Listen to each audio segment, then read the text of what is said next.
Audacity. Give me a mic check, boys. Check. Okay. Boom, boom, boom, ba-doo, ba-doo, doo, doo. Wonder Woman.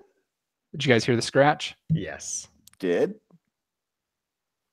I really need to work it. Did the sound okay last week? Yeah, sound was on point. All right. I still need to tweak it a little And bit. John, the episode was great.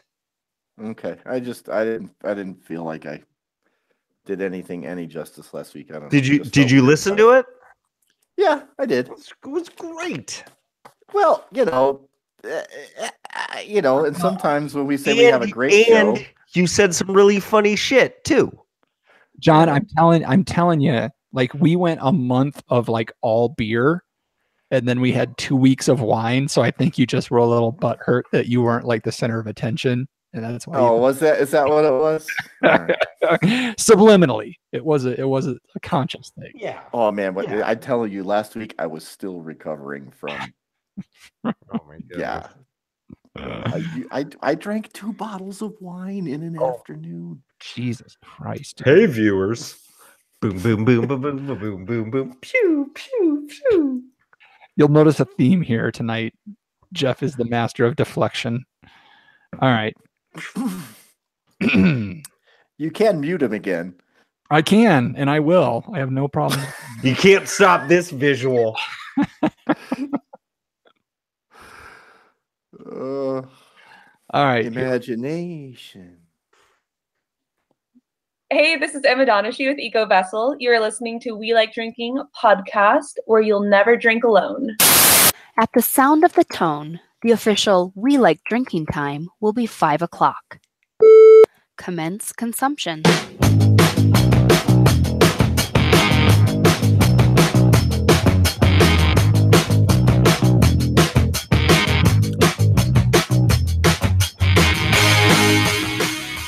Thank you for joining us for the We Like Drinking Show, episode 169. In this episode, we'll be discussing green flash failures, and some horribleness is going to happen, so just prepare.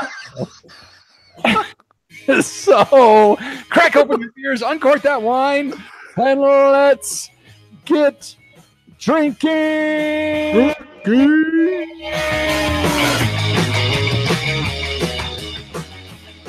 You know, 169 episodes, and we still screw up the opening like oh so often. Didn't finish the show notes. Just had to fly blind there. You know, for a second, I thought my internet was down. I'm like, I don't see the update there, Jeff. I just It ran. was seamless, man. It was good to hear from Emma Donaghue. Yeah, man. She was great. She had me at kombucha. Shit. Jeez. Behave yourself, or I'll turn on my fan. Well, just get ready, folks. That's really all I can say about tonight. Episode 169 down. We'll get it right after 338. Yeah, maybe. We'll see. 169 episodes, 169 times we've done this, plus the after episodes, the after parties, you know. And the lost episodes. And the lost episode. It's only been once. So cheers, drinkers. Welcome to the show. If you haven't already, we could really use your help. If you like what you heard so far, if this is your first time listening, stop what you're doing. Take a trip out to iTunes, Apple Podcasts.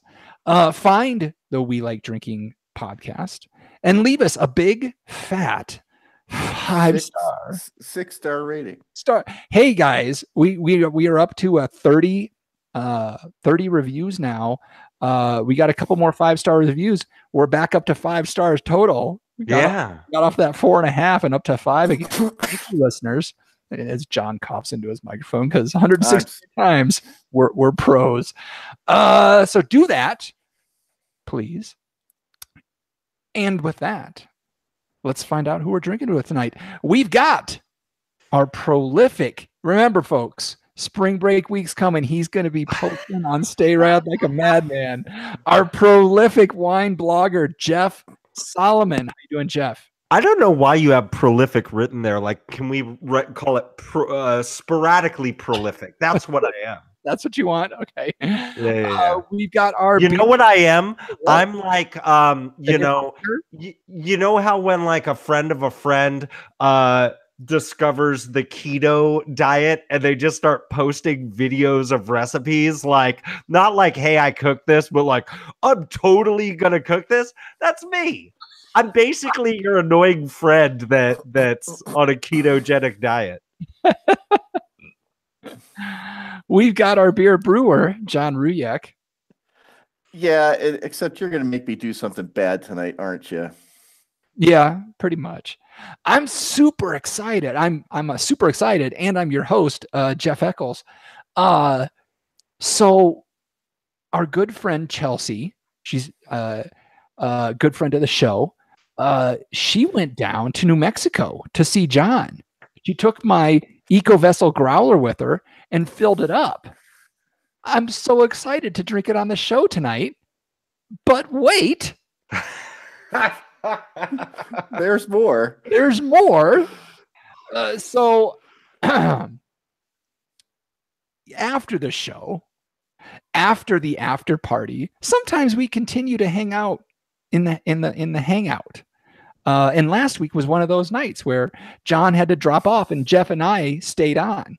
And you know those times where maybe you had a little bit too much to drink and you wake up the next day and you're like, oh God, what happened? Not what happened, but did I really agree to do that? Yeah, and I know listeners at home might be thinking like, oh, the Jeffs decided to open up a wine bar in Reno, Nevada. But no, that's not it. So there's been a lot of talk about a new wine that came out, and it came out on April 1st. Yeah, so we weren't even really sure that it was real. That was the thing. We were like, is this fake, or is this actually real? And we our good friend Wen on the Twitters, she got a pre-bottle of it. So we're like, I really think it's real. And I think it was Jeff Solomon was like, we should all drink that on the show. And I was like, yeah, that'd be awesome. And then, the next day I was like, well, maybe Jeff won't remember that we agreed to do that. But Jeff remembered. And so we've got a treat for you this week, listeners. Yeah. Just why don't you tell them what we're doing? Well, wait a minute. Before that, and I shared this with the guys before the show, my wife was very excited that I was going to go buy this stuff.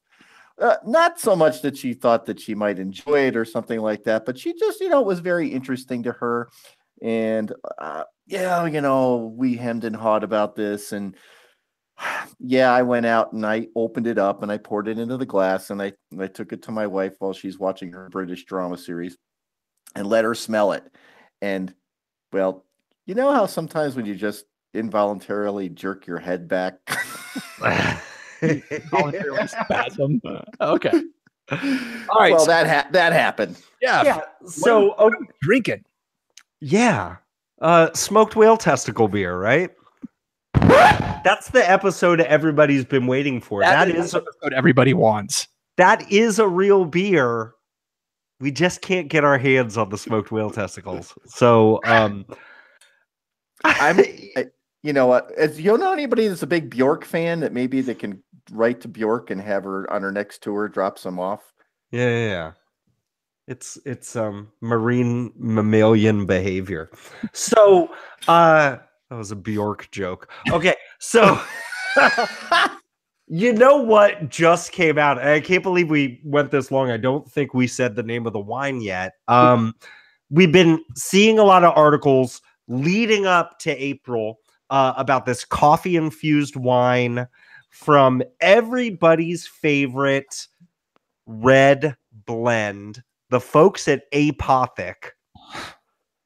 Do you know how many wines they make now? Like, it's insane. Like a dozen? I don't even know.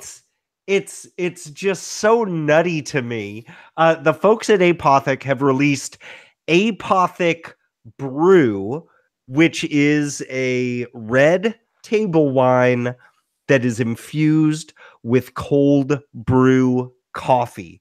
If I recall correctly, this has about as much caffeine as a cup of decaf. And I think that's, in the wake of Four Loko, there were a lot of like cracking down on caffeine and alcohol being sold in the same package, much like, alcohol and marijuana not being sold in the same package either. So yeah, this is I think in the article that we were seeing, they were saying it was the first ever coffee infused wine. There's been some debate about it because we do know of plenty of dessert wines that have been around for a while that infuse chocolate and coffee. There's one in Gilroy. I'm not a big fan of it, so I'm not going to talk about it. But so this will be nice. Essentially, this is the first real coffee wine that's meant to be like an everyday wine. And I know that we, as individuals, I don't think any of us are the biggest fans of Apothic Red as far as a red wine in general.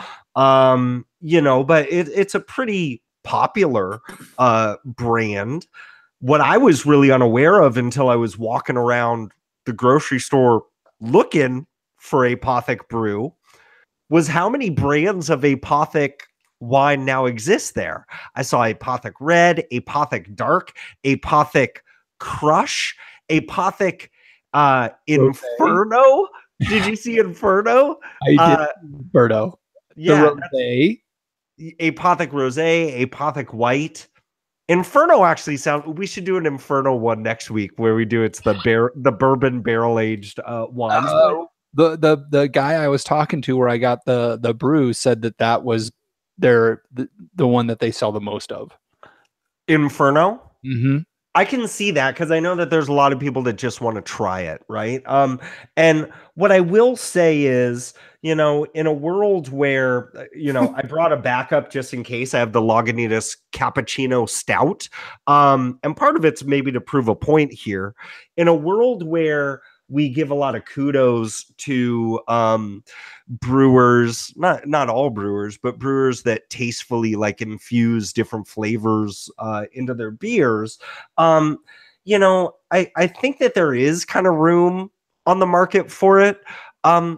I really don't know what this is going to taste like. But I think it'll be interesting for us to try this. And I am kind of interested just in terms of, is this something that I would recommend to, folks that I know that keep cases of Apothic Red on hand all the time. Right. You know what I mean? Like right. That's what I'm really wondering about. All right.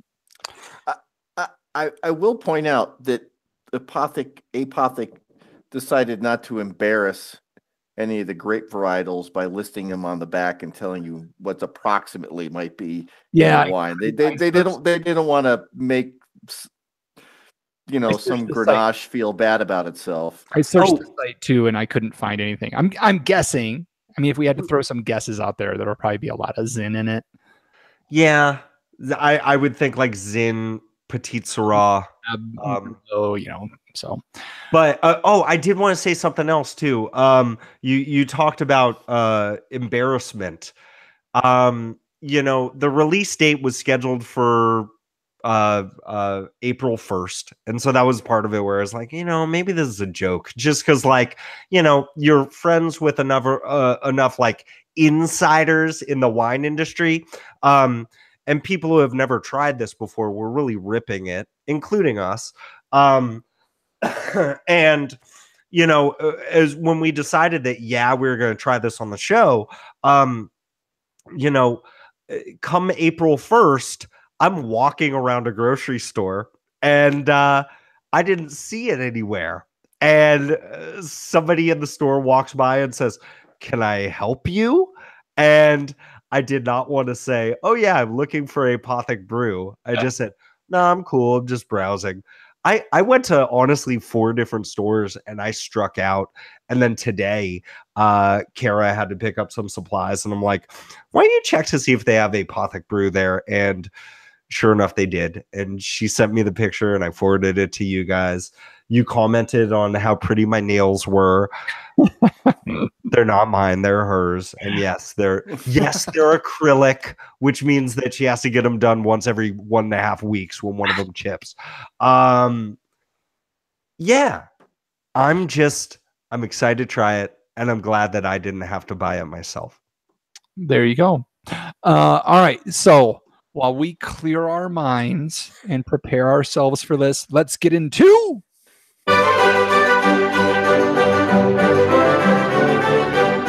grape hop or pop culture reference. This is where I give these guys a term and they tell me if it's a wine grape, a beer hop, or a pop culture reference.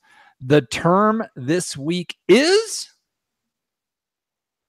Helga.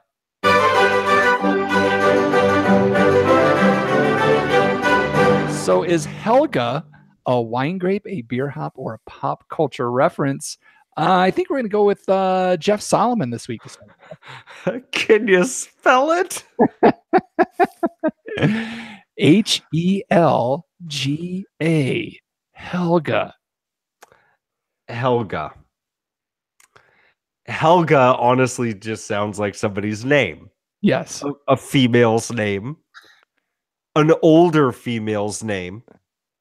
You know, we're drinking Apothic Brew. And I'm just thinking, like, there's probably a witch named Helga somewhere that was making a brew. In her cauldron, she used some eye of newt. Why do they always use eye of newt? I use eyes of salamanders. Yeah. No, you know what I use? Newts are toxic. Yeah. So the only part you can eat is the eye. Well, I don't know. It's a witch, so wouldn't a witch would put something toxic into a brew? Ah. Britney Spears would put something toxic into a brew. I'm going to go with pop culture reference. Very, very good. Because it's the season of the witch. It's from a Helga Must Be in a song by Donovan. Don Ruyak. Oh yeah, I'm going with pop culture reference too, but I'm going a different direction. Isn't she like a nemesis of that kid whose head is shaped like a football on Saturday, like on the Kid Channel? The Nickelodeon. Hey Nickelodeon. Hey Arnold. Yeah, Hey Arnold. Yeah. Isn't that girl's named Helga? Possibly. I don't know. All right. Helga is in fact a hop. Jeff Burrows. We went with hop again. It is Australian hop bred and has decidedly German character from parent varietal Hallertauer Mittelfrau. Helga. Oh, yes. Right. There's some Hallertauer Mittelfrau in your in your side beverage there. In that delicious growler of beer I have sitting over there. Yes. Okay. Have you guys poured your glasses of yes, we I have. Hey, did you play the closing music for Grape Hop or Pop Culture Reference? Hold on. All right. So here's what I want us to do. And can I just say this? There's got to be a witch named Helga somewhere. I'm sure there is. Okay. Right. But that really wouldn't be a pop culture reference. Okay. So everybody's got their glass full, right? Don't smell it yet, John. Don't smell it yet, John. All right. Okay. So let's get a little swirl. All right. A little swirl action. Swirly, swirly. All right. Let's get our noses in there all together and take a big, deep sniff.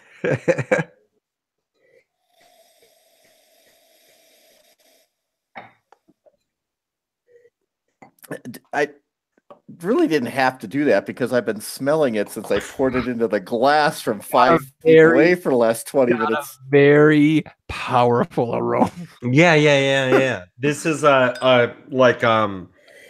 it's honestly like it's like a cappuccino chocolate syrup reduction. Like it's like, you know what I mean? Like it's just super constant. And I will say, like, really nice purplish type of hue to this wine.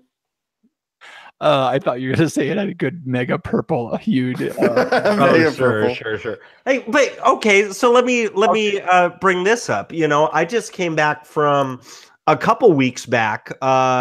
I went to the Montebello component tasting.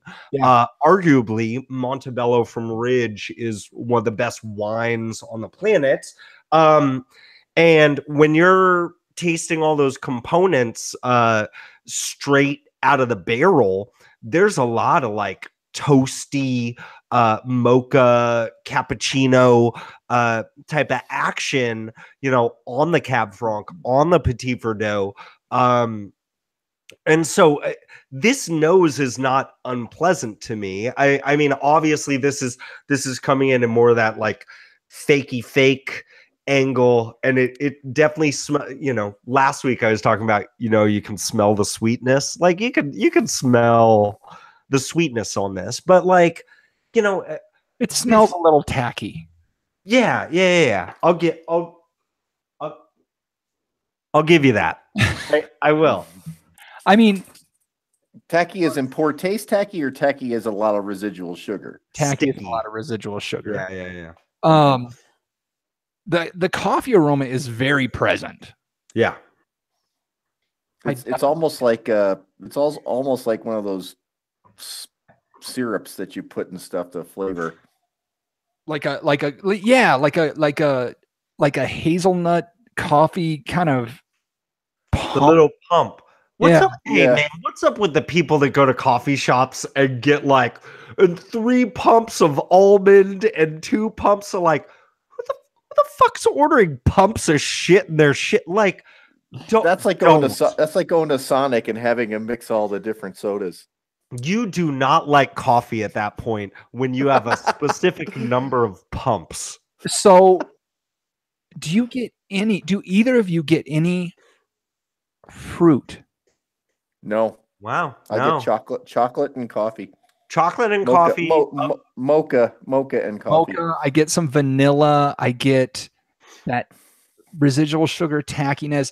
And we were laughing before the show because the back of the bottle, you know, usually they're very expressive in their tasting notes. And this one said it smells like coffee, red fruit, and toasted oak. And I think they got a little verbose. Yeah. I don't get it. Maybe the vanilla is like reminiscent of toasted oak, but I think they're stretching a little bit on the red fruit. No fruit in here at all. I think that, you know, you can't make a coffee infused wine that isn't overpowering on the coffee. Like, otherwise it's like, why are they bothering? At least from Apothic's angle, you know? And so I think that it's, you know, you probably got to wait a really long time and you might get some red fruits out of there, like some darker. Okay. No, I actually can't at all. I'm trying. No, I mean, I'm like really kind of digging down into this to try to pull something, you know, some dark cherry or some raspberry or something. Yeah, you know what it is? It's like it smells like a chocolate covered espresso bean. Any fruit, like if you want to say cherry, it's like a frozen chocolate dipped cherry. Okay. All right. Okay, I'm not getting much else on the nose. All right. I mean, it's very, very viscous on the side of the glass. It's a thick beast. 13.5 on the ABV. If we didn't, and it is. Jeff, I know you love the staining. There's a whole lot of that. Really? Yeah. A whole lot. I'm getting quite a bit of like red staining, and it's not so much tears as like nuclear mushroom clouds that are like a nice sheen that doesn't dissipate at all. Yeah. It's a good shellacking it's leaving up. Yeah. Okay. All right. I'll give you that. We're making an inside out decoupage right here. Okay. All right. Let's do this. Cheers. On the palate, everybody.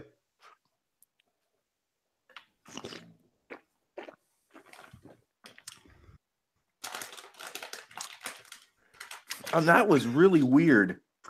For like a split second, did you not taste anything? Wow. Holy Am I the cow. Okay. So there's definitely coffee there. Am I the only one that's tasting like beef jerky? like maybe that sweet teriyaki beef jerky. If Yes. Beef. Yeah, it's like it's got a kind of an umami aroma. If that's even possible. Okay, I'll start out. I really get no fruit on the palate at all. No. But I'm No, I'm getting a little bit of plum. It's very like watery. Like it is very watery. Like it's like the fruit just it like John was saying, like it felt like there was nothing. It's like the fruit like finishes really quick. It's just like it's like vitamin water. It just drops out, and then you're just I've never tried vitamin water. That's what I would expect of vitamin water. And then it's like you've got this mouthful of coffee. Like, it was sweet red licorice coffee. I get now when I said like the taste disappears, it's like kind of when you taste the first sip and then you try to move your tongue towards the roof of your mouth to taste it, and it kind of disappears halfway up and then it comes back. Yeah. But I get almost a little bit of like caramelized brown sugar. Yes. There's definitely a caramel kind of component here. I mean, this is like it's like a Starbucks drink. Like it's one of those caramel macchiato. Yeah, but a cold caramel macchiato with a quad pump of caramel. Yeah. So yeah, I agree with everything you're saying. There's not much in the initial attack. And then you get this sweet, you get the feeling of the sugar, of the sweetness, right? And then there's this coffee flavor, and as it dissipates, it's really like you've had a sweet coffee drink.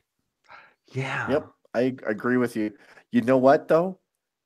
As much as I am, I don't want to say I'm disappointed. I'm not disappointed at all, because I had a pretty clear idea of what this was going to taste like in the first place. But you know what? This might make a killer barbecue sauce. Mm-hmm. Yeah, I could see that. A very expensive barbecue sauce. Marinate some ribs in this with like some pineapple, and you got something. Are you getting any structure to this at all?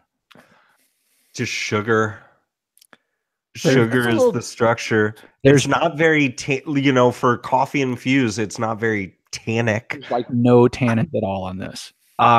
It's a little drying. It's a little drying. It is this weird thing where it's like this 2-part wine where it is very like there's a little fruity sweet something, and that water just kind of drops out. And then there is this weird mushroom cloud of coffee that comes out. And then I don't know, guys, like it really does to me. I get this aftertaste of like, and maybe it's just the sugar and the red fruit that like it is to me almost like I licked a red rope right afterwards, or like somebody dropped a red rope in my cold brew coffee. Like there's like you're drinking out. It's a straw that you're drinking your coffee through. Yeah, that's maybe a little bit too much red rope flavor right there. I think it's like, somebody dropped one in and let it sit for like 30 seconds and then pulled it out. Did you ever buy like a bag of red rope and just like chew on it and just bring it out of the bag like you're walking down the boardwalk for a couple hours? Did you ever assault somebody with a red rope? Because I have. Okay, so guys, all right, so now, I mean, what do you think? Like overall, like,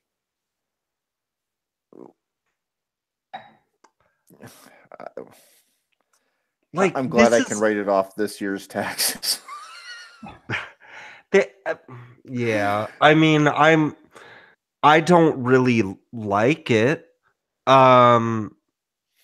I wouldn't drink it again. I think that there's, well, on its own, I think that maybe like there's room to like John was saying, like depending on what you're cooking, it might be a good cooking wine. I I I I could think about our friend Steph Davis of the Wine 25 podcast, like inventing like a nice cocktail that could go with this. You know, I'm not mad at it because it's basically what they're saying it is. it's everything I expected. Yeah. Yep. I mean, it really is.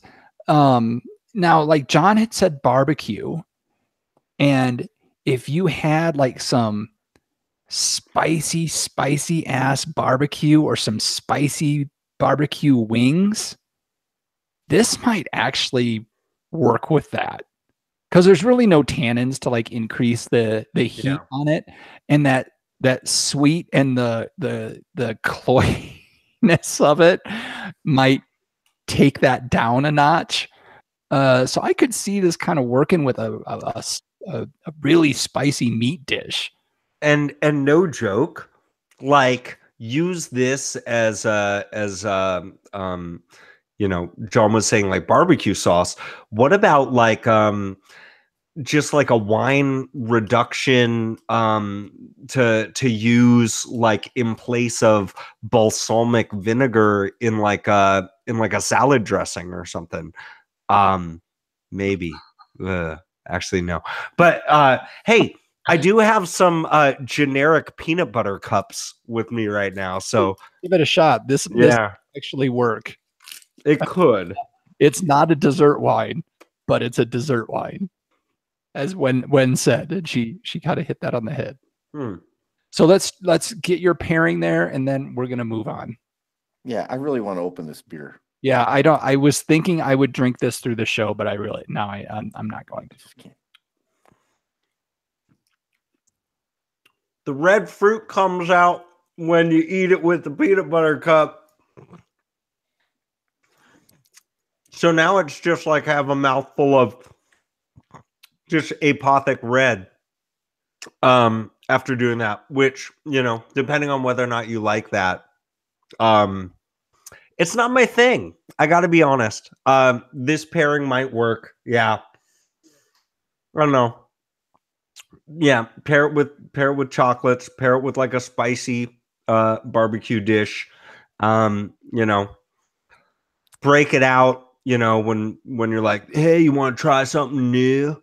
And there you go. You know, we had a nice, like 20 minutes of like hanging out, talking over it. You can't fault them for that. Yeah. I mean, you could. I personally, I won't be buying this again. I can see a market for it. Yep. You know, I mean, I think there will be some people that, you know, if you like a sweet red wine and you like coffee, this might be your jam. And if so, you should check this out because it's a limited release. So there you go. Everybody else, I would say, skip it. So if you're going to immediately go into something else, because it's difficult when you're starting with a sweet wine for a flight, I wanted to get something that would ease the transition. So that's why I got the Lagunitas Cappuccino Stout, 9.3% ABV. I figured the cappuccino that's in this stout will marry well with the apothic brew. Maybe I'll do a little back and forth. As will the 9.3. Like, John, I think I'm drinking 9.2, aren't I? Yep, 9.2. Fucking one-upping Jeff Solomon. Jesus. Always got a one-up. And John, what are you drinking quickly? Let's we got to get I've going 180 degrees. I'm having an Alaskan Smash with Galaxy hops, single malt, single hop. And John, what am I drinking from the Lizard Tail? You're drinking Belgian style Tripel. That's done with Hallertauer hops. Hallertauer Mittelfrüh hops. Ooh, that's good. Smooth, isn't it? It is smooth. All right. We got to move on though, guys. That took us a little while. So let's get into booze news. Where we discuss interesting, noteworthy, or most of the time some stupid shit. John, let's start off with you and talk about something good, and then we'll get dumb. Okay. So big news in the beer world, or the American craft beer world, this past 10 days or so. All of a sudden, last week, Green Flash Brewing closed their Virginia Beach facility and put it up for sale. And everybody got like 2 days notice, and then they shuttered the plant and shuttered the brewery, and everybody was like, what's going on here? And it came to light that Green Flash had taken on too much debt with this $20 million facility, and just had to peel back from that. So, and then news came that they were closing their barrel aging project brewery and tap room that is kind of a side project for their head brewer. And they shut that down, but they didn't let anybody go. They kind of absorbed them back into the main brewery. And then, like 2 days later, Green Flash files Chapter 11, and then an investment group snaps them right back up. So just that's a pretty major player having kind of hit the skids in the craft beer industry. Green Flash came up pretty, I don't want to say came up pretty quickly. For those of us not in California, all of a sudden, about 2 years ago, we got inundated with Green Flash products. And some of them, a couple of them I really liked. Others were, they were okay. But I wouldn't say I wasted my money on it, but I could find something at least locally that was an equal or better. But I think it came as a shock to everybody that kind of follows craft beer that this happens so quickly. But I'm not surprised, actually. I feel bad for the people who are involved in it.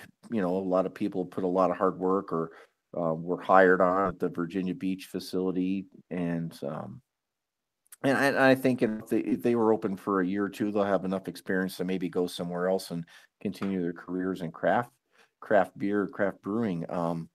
But I'm just not surprised. I'm seeing the Brewers Association, I think, announced that there were 700 some odd openings last year. There's still 2,500 breweries in planning, but there was 156 closings last year. And I think it's indicative of a business model that's changing. And for these breweries that kind of gained a following locally doesn't necessarily mean that you're able to spread that out nationally. I think a lot of the really big ones, Sam Adams in Sierra Nevada, and to a lesser extent Stone and Lagunitas and New Belgium, of course, and those guys, they put down a footprint before craft beer really saturated. I don't want to say saturated the market, but really penetrated markets. Mm-hmm. And now people are. My feeling is that the reason people gravitate to craft beer is that you get to talk to the brewer, you get to talk to the people that make your beer. It's about the whole going local thing, craft beer thing, is about having accessibility to the people that make your food, or brew the beer that you drink, or make the wine that you drink, or distill the spirits that you drink, and having a, I don't want to say a personal relationship, but a more personal relationship than a national brand. And when these breweries spread out and go all these, and they're far flung, you don't get that. You see, am I making the right point here? Yeah, I hear what you're saying. Jeff, I'm sorry. You looked like Jeff was taking a breath to really go on a tangent, so I'm going to let him do it. Well, I don't know if it's much of a tangent. I mean, it was, I don't necessarily know if that's why I gravitated towards craft beer, to be honest. And so I think part of it might be, the area that you've been around. I'd imagine if I lived in Colorado for any stretch of time, or if I lived in San Diego for any stretch of time, I think that I probably would have been like more down that road. Like, yeah, there's brewery here, brewery here, brewery here. Joe makes a great thing. John makes a great thing. Jeff makes a great thing. I can see that. I think on a nationwide scale, I think that people maybe gravitate towards craft beer, at least initially, because they wanted something different. They didn't want the American lager anymore. Now, going back to, what's happening with Green Flash, it's weird because, I've always been a fan of their beers. When we did the double IPA episode, I was tasting the West Coast double IPA. And I always kind of loved how transparent the labels were. Where it was almost like, here's this recipe list, and here's what we're going for, and enjoy. What I see is, here's this place that makes some great beer, that has a really good following, that is also seeing like that there is this opening. They acquired Alpine beer company, right, or brewery. Yeah. I have such a tough time following those names, but they acquired Alpine a couple years ago. And I think they even did like a couple collaborations, but also it was like a separate entity that they were kind of running as well. I didn't even know about their Virginia Beach facility until I'm reading an article just the other day. But it seems like, they had aspirations of something bigger, and I can't fault them for that. I don't know if it comes. I've never run a business before. I try to run other people's businesses, not my own. So I don't know if it was like a faulty business plan to begin with. I don't know if there were, I'm seeing Facebook posts from friends of mine that are pretty deep into the beer scene that have been talking about rumblings of like, we saw this coming a couple years ago, type of stuff. I can't necessarily speak to that. I can't even name the big players that are in this. What I will say is, to those folks that think that that Green Flash, as far as the beer itself, is disappearing, that's not the case. There's a new entity, there's new ownership. It's no longer Green Flash Beer Company that owns it. It's now WCIPA LLC that owns it. You'll still get your West Coast IPA, and I still think that they'll have a pretty wide distribution. I think the bigger thing is all the folks that might have gotten screwed over along the way, I mean, that sucks, man. My heart goes out to them, dude. I mean, do you think this is really more a thing of they just tried to bite off more than they could chew? Partially. I think you mentioned Stone, you mentioned New Belgium, you mentioned, a lot of these other companies that are big, but they didn't get there overnight. They grew their footprint in their home state before they expanded, and then they expanded some, and then they expanded more, and they've got their reach where they have now. Whereas Green Flash, they went from California to like, we're going to go national, and we're going to open up on the East Coast, and we're going to have distribution to the East Coast, and we're going to sell as much as we do on the West Coast. And go ahead, John. I know you want to get in here. No. I did want to. You bring up a good point, but I think it brings it back to a point I made before. I think there's different markets, and Green Flash was bringing a West Coast sensibility to East Coast distribution, and they were trying to distribute to all 50 states, and I think they've knocked about 27 states off their distribution goals now with just the San Diego operation. But I think people want to drink, and tastes differ throughout the country. That's why you see different types of craft brews in the center of the country. You see different kinds of brews on the East Coast and the West Coast, because I think there are clear cultural distinctions, maybe even genetic distinctions, that people are predisposed to appreciate certain tastes in food in general. In New England, they like their beer to look like chowder. Yeah, exactly. Floaties in it and the whole bit, Hey, is that a clam in my IPA? Exactly. Oh, I've got a nice chunk of flour in my IPA to make it cloudy. So yeah, I think there's a little bit of bite off more than they could chew. I think there's a little bit of the trees don't grow to the sky thing, that things just don't go up forever. They don't. But the base of the tree can get wider and stronger, and I think the craft brewing industry is at a point where we're going to have to do things to expand the market out into what people, the other, 88% of beer sales goes to the big massive folks, and a lot of it's economics, but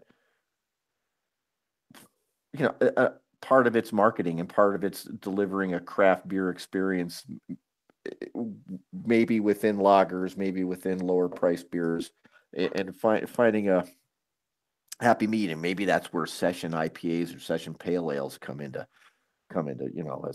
as a way to grab more base market. Going off of your tree analogy, I think here's the problem, right? Because they're a San Diego-based brewery, and so they don't live around redwood trees like we do in Northern California, right? And if you're around redwood trees long enough, what is like they grow pretty tall and pretty wide and pretty big, right? But then they got their babies growing right around them. They've got that ring of little baby trees that are growing next to them. And I think, maybe they were expanding in the wrong way. They were trying to grab other trees and pull them up and throw them across the country, when instead, maybe it's about, Golden State Brewery just moved into Gilroy. Now there's a place they're called Golden State.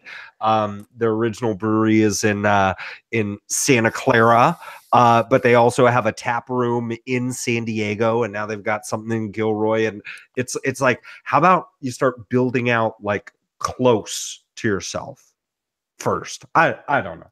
I just tried to run with a tree analogy. It didn't work. Excellent. Well, I mean, as not Jeff, excellent. It was pretty bad. As Jeff said, it's we feel for the people that lost their jobs and hope that they're able to do something else quickly. I know a lot of people have been harping on this, saying like, "Oh, I knew this was going to happen." Blah, blah, blah, But does this spell the end of the craft beer expansion in America? No, it's a juggernaut. But people are going to have to take more measured steps and do grow things in a way that, I have some ideas about. Maybe I'll be able to share with you in a couple of months. So excellent. All right. Well, good talk, guys. And as you guys said, Green Flash isn't really going anywhere as far as your local store goes, so you can still find it. Okay, I'm just got to touch on this one just because it won't be long. So who's big into golf? I am. John is. Yeah. Do you watch it a lot? Do you go to a lot of golf tournaments? I've been to 2 in my entire life. Yeah, they're a blast, aren't they? It's interesting. It's I wouldn't say it's a laugh a minute. So the Masters is this week. Is it this week or is it next week? I think it's next week. And the Masters is coming up, and whatever. Whatever. Bro. It's a pretty important golf tournament. Hey man, I haven't played golf in probably about like 8 years. I love golf. I could watch golf for about 10 minutes on TV and respect the game of golfers. But like, I'm sorry, dude. Folks that like watch golf tournaments from Thursday through Sunday and don't pay attention to their kids and like get golf on pay-per-view, and then it's like you leave your wife at home to do everything because today was a golf day and I'm out for 12 hours. Like, I'm kind of jealous of you, to be honest. So the Masters is coming up, and so if you've watched some golf, there's always the D-bags. There's always the D-bags that are Baba Booey. They're gonna get on the telly by shouting things. There's the people that would follow Tiger Woods around years ago, and what would they yell?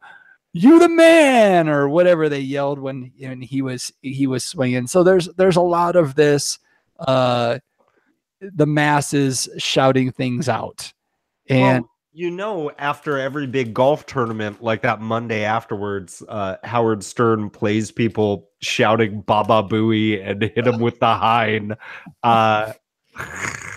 So apparently there has been a list that has been passed around to security at the Masters with some things that if they are shouted, that person will be thrown out of watching the Masters.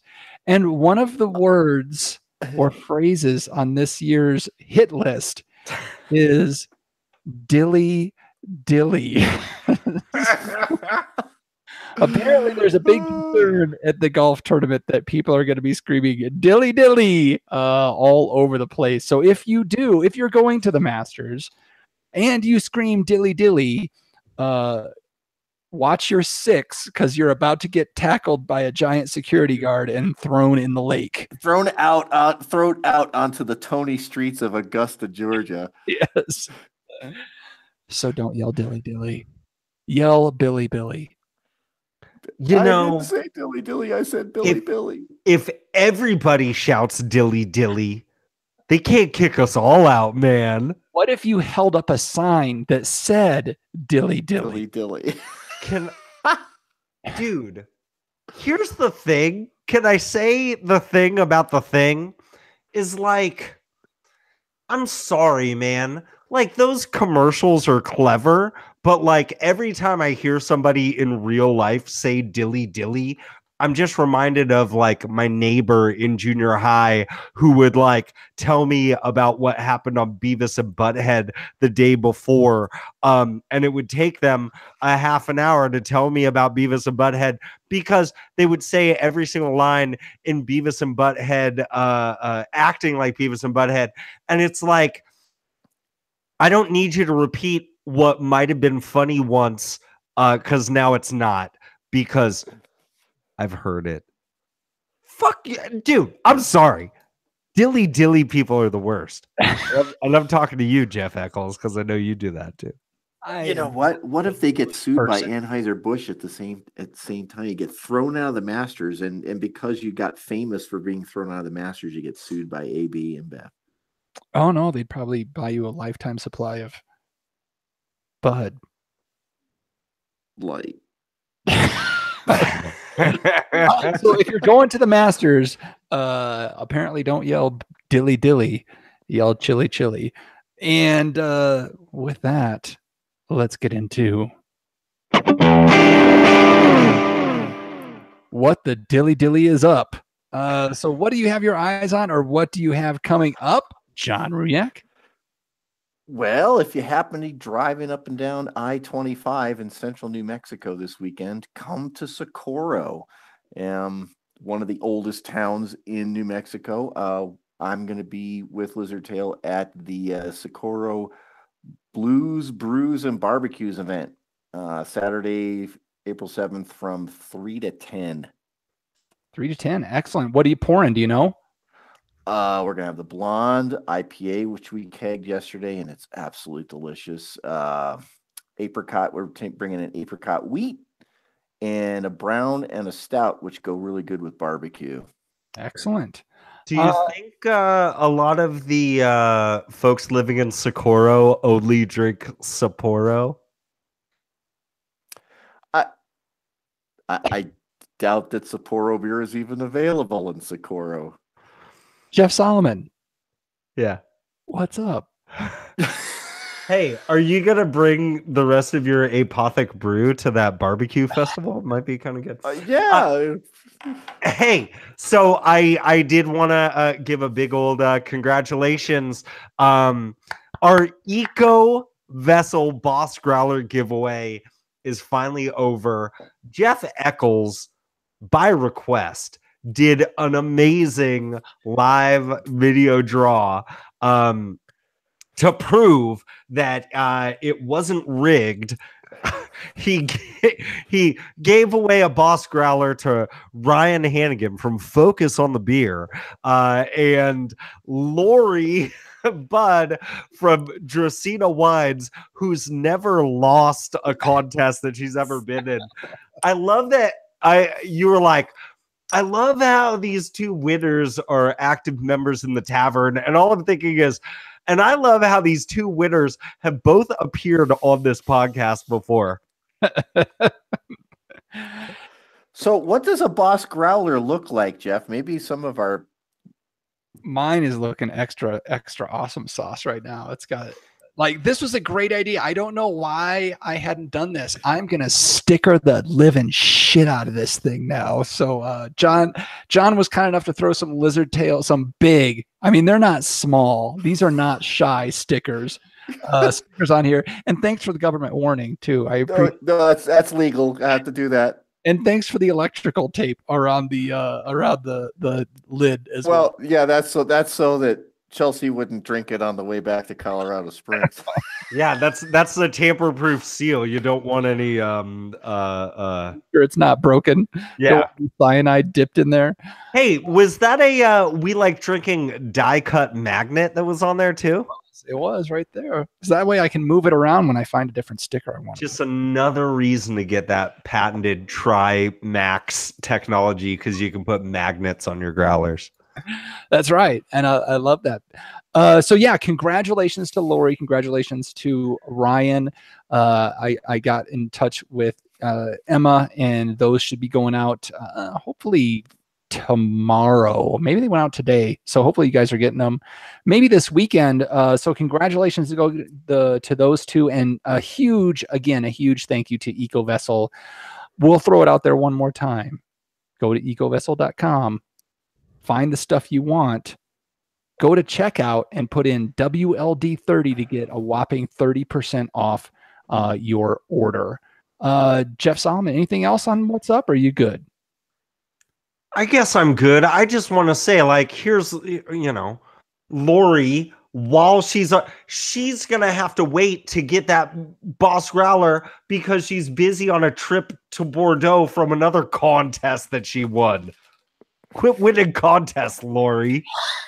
Quit being so awesome. How many gold medals did your Cabernet Franc get, Lori?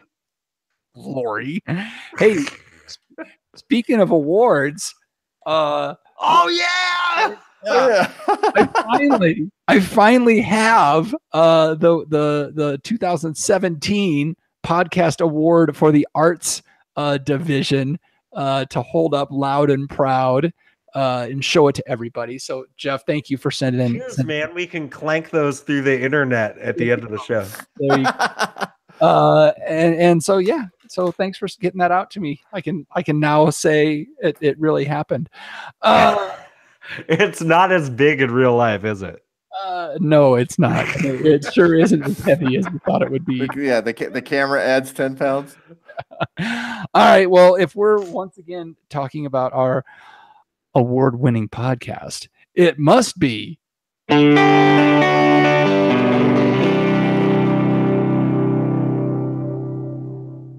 Last call.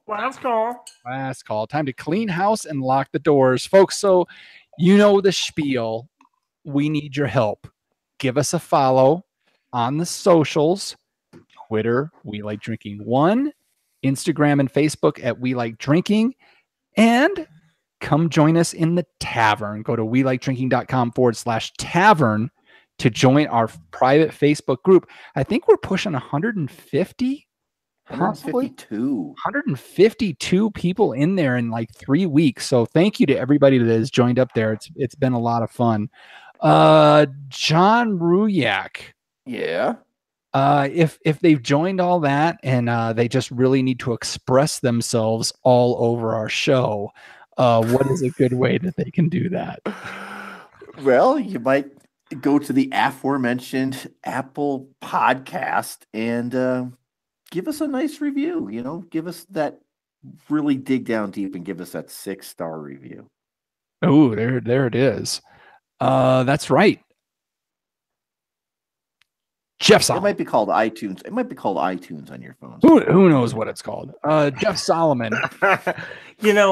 Normally at this time, I tell people to go visit us at welikedrinking.com/pledge to find out how they can be a monthly contributor to our show.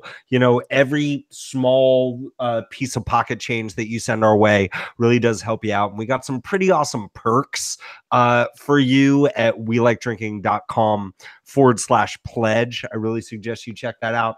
But I did also want to remind people that the We Like Drinking storefront is open at welikedrinking.com/shop. Come get that killer, you won't find it anywhere, exclusive tavern mugshot t-shirt and a coffee mug and the original Birdie logo because it's just so awesome. I'm so stoked on that storefront, dude. Awesome. Yep. So visit that and spend your money. That's what we want. So getting back to the reviews, I said that we're up to 30. We're back up to 5 stars. We did get another person that left a review that a couple weeks ago that we didn't mention. So I wanted to get that on here. It's called Fun, but wait, there's more. 5 stars. Left by some guy or some girl called Food Wine Click. I wonder who that could be. I wonder if there's a foodwineclick.com. I wonder. Maybe we should all go check. And down with the click. And so thank you, Mr. Burrows. Jeff number 5 says, We Like Drinking is in my rotation of 3 to 4 wine podcasts. I can only take so much serious discussion or pure education. Fun and laughter are required too. This is where the Jeffs and John excel. After you listen to a few shows, you realize these guys do their homework and there is a good info hidden in the joking and good-natured banter. Well done, and they keep me coming back. Awesome review. I think it kind of hits us it nails it pretty well. Jeff Burrows, you're too kind to us. Like, dude. But the fact that I know that Jeff Burrows listens to our show, like, it's pretty awesome. It's kind of freaky, isn't it? Like, yeah, somebody that esteemed like listens to us. Like, honestly, like when your heroes like know who you are, that's kind of cool. Mm-hmm. So thank you, Jeff Burrows. You're amazing. All right, so that was a lot that we unloaded on you. So in order to really let it sink in, we do a little bit that we like to call Wait, Who Subscribed, where I take a quote from someone fictional or non-fictional, and these guys try to guess the movie that it's from. What if we just changed the name of the segment to and that was it? Like, it wasn't called Wait Who Subscribed anymore. It was just how would I spell that? Can you spell that for me, please? Like Waka Waka, like Fozzie the Bear? No, it's a symbol. What you do is you scribble in a circle, like the entirety of that sound clip, and then when it stops, you stop, and that's the symbol. There it is. There's our new T-shirt. All right. Here we go. This week's quote. Better to reign in hell than serve in heaven. Is that it? Why not? I'm here on the ground with my nose in it since the whole thing began. I've nurtured every sensation man's been inspired to have. I cared about what he wanted and I never judged him. Why? Because I never rejected him in spite of all his imperfections. I'm a fan of man. I'm a humanist. Maybe the last humanist. All right, here we go. I even tried to get something of how they sound down there. I don't know how well I did, but was that a Nicolas Cage? No.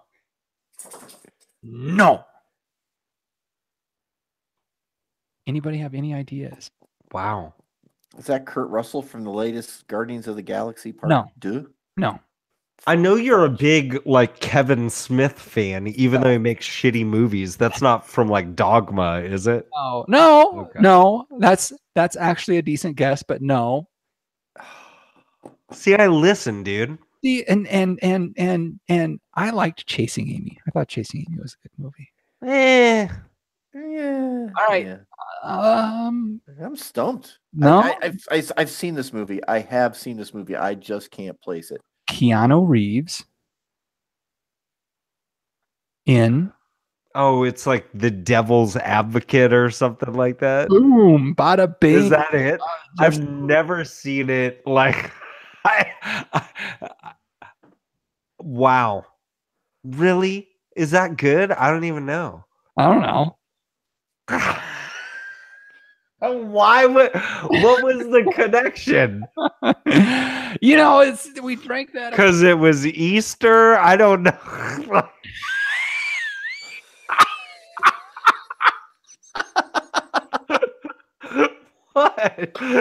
Oh, I don't know. We drank that Apothic brew. It's like dark and I don't know.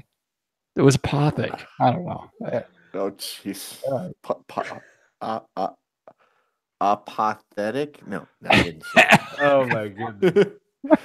Because it was Easter. That was terrible, but awesome. I don't even. All right. Moving on. You can also find the show notes to this episode with all the links to the stories or mentions we had at welikedrinking.com/podcast. All right. We're at that time of the show where we shut this train wreck down. A little bit different. You might find out. I'm going to give you, listeners, a call to action before we get out of here. So with that, I get to the point where I get to say, okay, panel, let's take one last trip around this table and get some final thoughts before we shut off the lights. John Ruyak. Oh, fuck. I just spilled this bottle of Apothic brew. Yeah, no big deal. No, don't worry about it. Jeff, although you might get amped. Jeff Solomon. I'm sorry, the ants thing is so real. Excuse me, sir. Can I help you? No, I'm just browsing. You seem to be looking at these Apothic wines quite a bit. Have you tried Apothic Crush yet? It's hashtag smooth. Ugh, no, man, I'm good. All right, I'm out. Okay, listeners.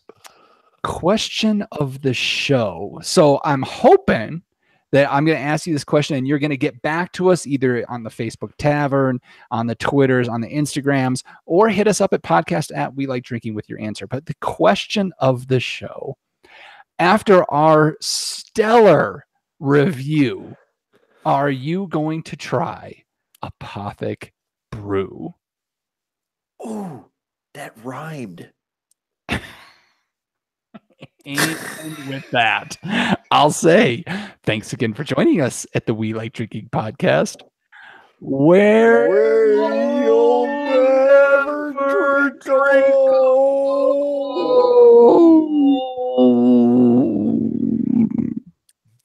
Hey, Eccles, will you make a plaster cast of that award and then send me like a copy of it? I can photocopy it and send you a picture of it if you want. Yeah, Jeff, duct tape it to your belly and then do the plastic.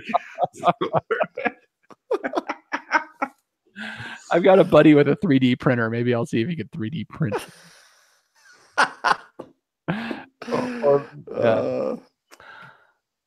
Yeah. So there's viewers. Thanks for watching the episode. See you next week. We don't have any